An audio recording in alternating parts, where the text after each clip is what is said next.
RJ cinemas lovely cinema తర్వాత చాలా gap తీసుకొని చేసిన సినిమా వైశాఖం. చాలా గ్యాప్ తీసుకోవటమే కాకుండా నేను చేసిన సినిమాల అన్నిటికన్నా ఎక్కువ సమయం తీసుకొని చేసిన సినిమా.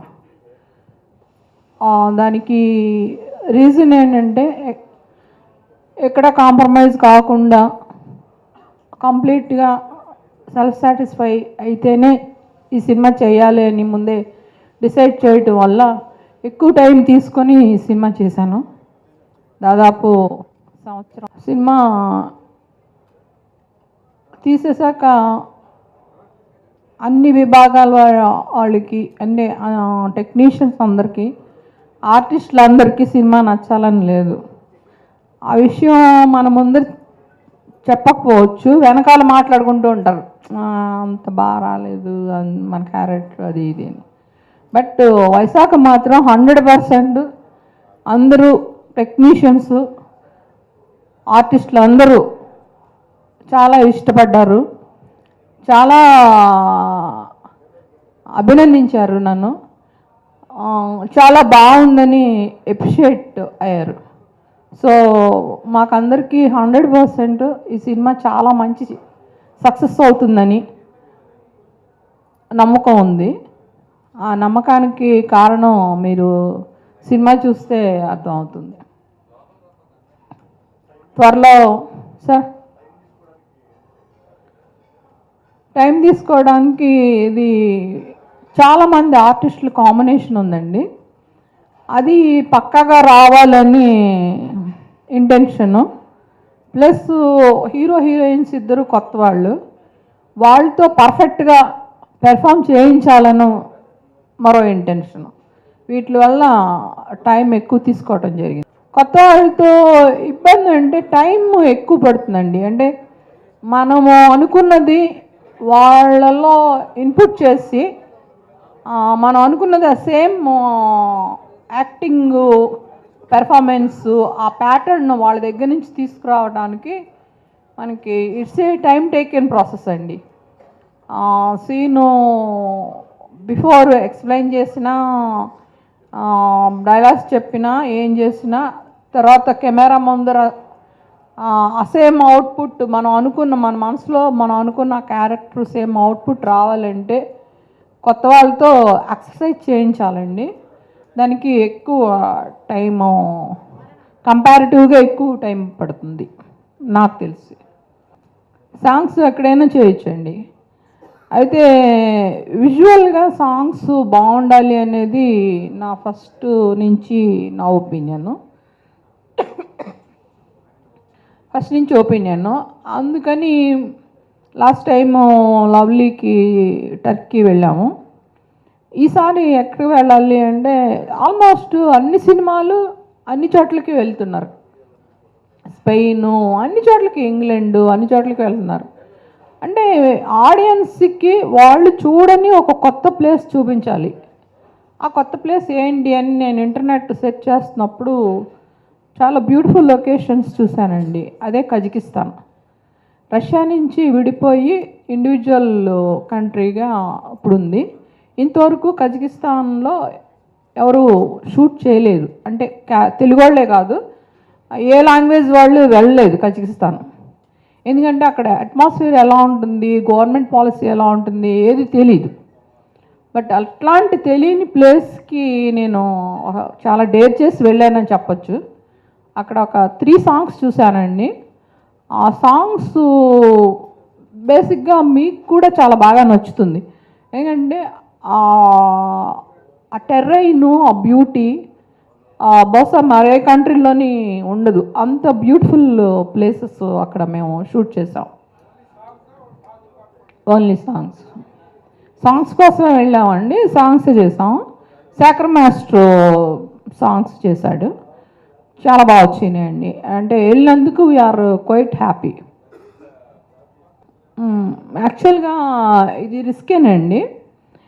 అయితే నేను తీసుకున్న కథ అపార్ట్మెంట్ సబ్జెక్టు. అంటే న్యాచురల్గా అపార్ట్మెంట్స్ బ్యాక్డ్రాప్లో ఆ కథ తిరుగుతూ ఉంటుంది. సో ఆడియన్స్ ఎక్కడైనా మోనోటోనీ ఫీల్ కావచ్చు అనే డౌట్ వచ్చింది నాకు. అందుకని ఒక వేరియేషను కావాలి మధ్యలో. ఆ వేరియేషను త్రో సాంగ్స్ వల్లే చేయగలం అనిపించి, బడ్జెట్ ఎక్కువైనా కానీ ఆడియన్స్ని హ్యాపీగా ఉంచడం మన ఫైనల్ గోల్ కాబట్టి కజకిస్తాన్ వెళ్ళాల్సి వచ్చిందండి. ఇందులోని చాలామంది ఆ క్యారెక్టర్స్ని చూసి ఐడెంటిఫై అవుతారండి. అంటే మన జీవితంలో కూడా ఇలా జరిగిందే, లేదు మన పక్క వాళ్ళ అపార్ట్మెంట్లో ఇలా జరిగిందే, ఇలా ఫీల్ అయ్యామే, అప్పుడు ఆ సందర్భంలో మనం ఇలా రియాక్ట్ అయ్యాము, అలా రియాక్ట్ కాకుండా ఇలా మంచిగా రియాక్ట్ అయితే బాగుండేదేమో అని ఇట్లాంటి క్వశ్చన్స్, ప్లస్ కొంత హార్ట్ టచింగ్ సీన్స్, క్యారెక్టర్స్ ఉంటాయండి.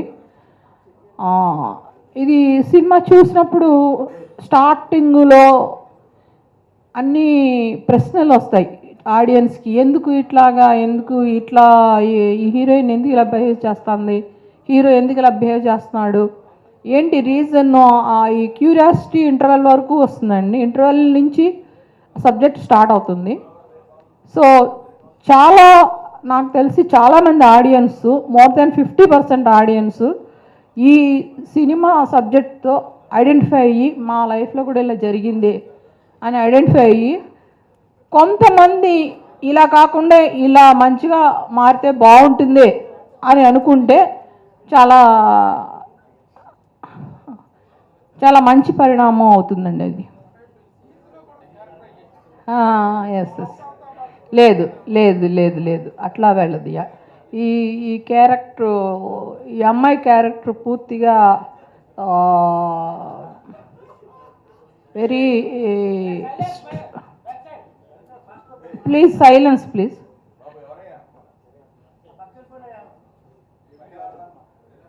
చాలా స్ట్రాంగ్ క్యారెక్టర్, స్ట్రాంగ్ ఇండివిజువల్ ఈ అమ్మాయి.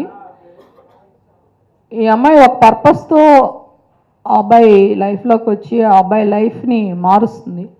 ఎందుకు మార్చడానికి అమ్మాయి అవసరం ఏముంది, ఈ ఒక పర్టికులర్గా ఈ అబ్బాయి జీవితాన్ని మార్చాలని అవసరం అమ్మాయికి ఏంటి అనేది ఈ టోటల్గా స్ట్రాంగ్ పాయింట్ అండి. అలాగే ఈ సినిమాలో రమాప్రభు గారి క్యారెక్టరు, సాయి కుమార్ గారి క్యారెక్టరు చాలా ఇన్స్పైరింగ్గా ఉంటాయి. అందరు హార్ట్ని టచ్ చేస్తారు వాళ్ళిద్దరు. అంటే ఇక్కడ ఒక సినిమా హ్యాపెన్ అవ్వాలంటే చాలా రీజన్స్, చాలా విషయాలు కోయిన్సైడ్ అవ్వాలి. సో ఆబ్వియస్గా నాకు కొన్ని కోయిన్సైడ్ కాలేదు. అప్పుడు ఈ కథ అనుకున్నప్పుడు హరీష్ అయితే బాగుంటుందని చెప్పి హరీష్ని సెలెక్ట్ చేసుకోవడం జరిగింది. యూజువల్గా పృథ్వీ గారిది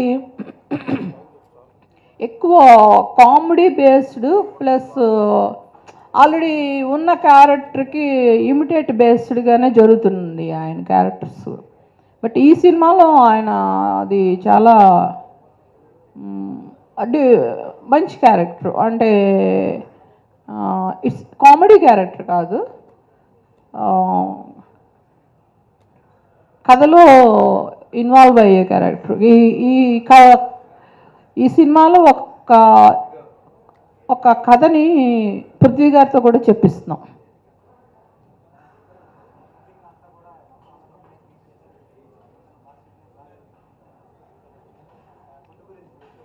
ఫుడ్ గురించి అందరూ చెప్తారు.